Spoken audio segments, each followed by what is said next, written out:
Di tengah hiruk-pikuk Bangkok, berdiri Wat Mahabut. Disinilah nama Maenak masih disebut lebih dari sahabat setelah kematiannya. Di balik dupa dan bunga, tersimpan kisah cinta yang menolak dipisahkan oleh kematian.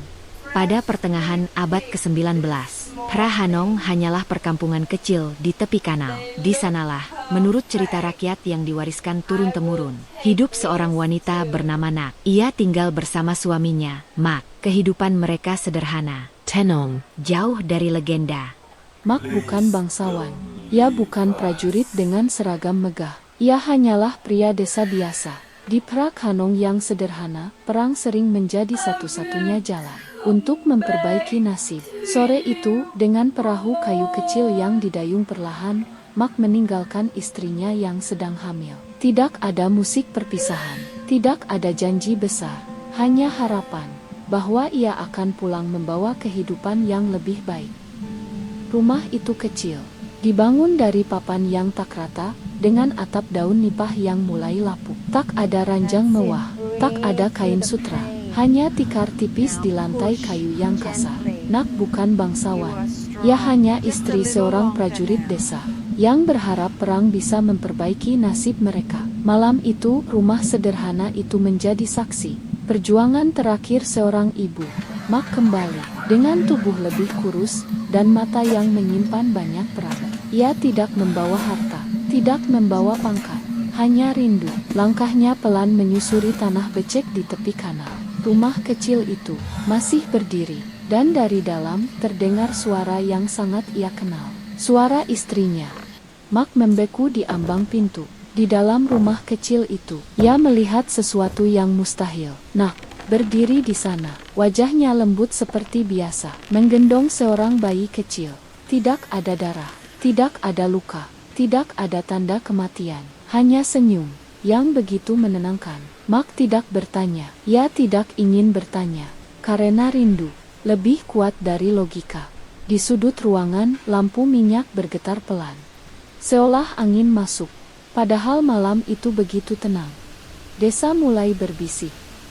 Seorang tetangga datang, ingin memastikan kabar yang ia dengar.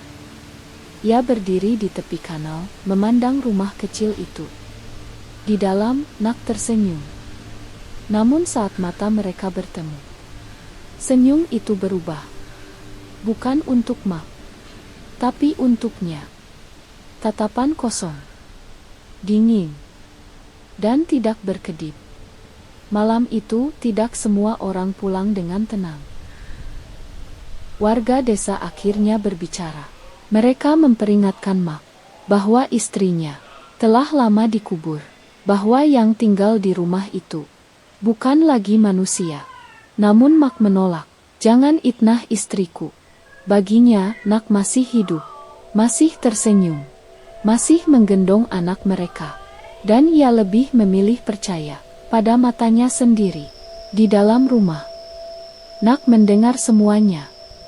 Wajahnya tetap lembut, namun matanya tidak lagi hangat. Malam itu, desa tidak lagi tenang. Pintu-pintu terbanting, lampu minyak padam. Bayangan terlihat di tepi kanal. Mereka berkata, Nak marah. Bukan pada Mak, tapi pada siapapun yang mencoba memisahkan mereka. Suatu hari, seorang biksu datang ke rumah itu. Ia melangkah masuk dan terdiam. Di mata sang biksu, rumah itu kosong, berdebu, tak terawat. Namun Mak tersenyum. Ia berbicara kepada ruang yang kosong. Sang biksu tahu yang tinggal di rumah itu bukan lagi manusia. Jeruk nipis itu terjatuh ke tanah di bawah rumah. Mak hendak memungutnya, namun dari atas, Nak berkata pelan, biarkan aku saja. Mak mendongak, dan dalam cahaya lampu yang temaram, ia melihat tangan itu turun lebih panjang dari yang seharusnya. Saat itulah hatinya runtuh. Mak berlari tanpa arah. hingga langkahnya terhenti di pelataran kuil. Di sanalah akhirnya ia jatuh berlutut, bukan karena takut, tetapi karena hatinya hancur. Ia tidak sedang hidup bersama istrinya. Ia sedang memeluk bayangan yang tak pernah bisa kembali. Air matanya jatuh di lantai kayu kuil. Dan untuk pertama kalinya, Mak menerima kenyataan. Sang biksu tidak banyak bertanya. Ia hanya berkata, yang telah pergi harus dilepaskan. Malam itu ia berjalan menuju rumah kecil di tepi kanal. Mak mengikuti di sampingnya. Bukan lagi sebagai suami yang membelah, tetapi sebagai pria yang siap merelakan. Nak berdiri di ambang pintu. Wajahnya tidak lagi marah, hanya sedih. Sang biksu membaca doa dengan suara tenang. Cinta bukan untuk menahan, tetapi untuk melepaskan. Mak menunduk, dan untuk pertama kalinya ia berkata pelan, "Pergilah." Nak. Malam itu desa kembali sunyi.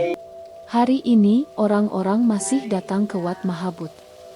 Mereka membawa bunga, dupa, bahkan mainan anak-anak. Bagi sebagian orang, Maenak bukan sekadar hantu. Ia adalah simbol cinta yang tak ingin ditinggalkan. Legenda ini tidak bertahan karena terornya. Ia bertahan karena manusia selalu takut kehilangan. Lebih daripada takut pada kematian itu sendiri. Dan mungkin itulah sebabnya Maenak tak pernah benar-benar pergi.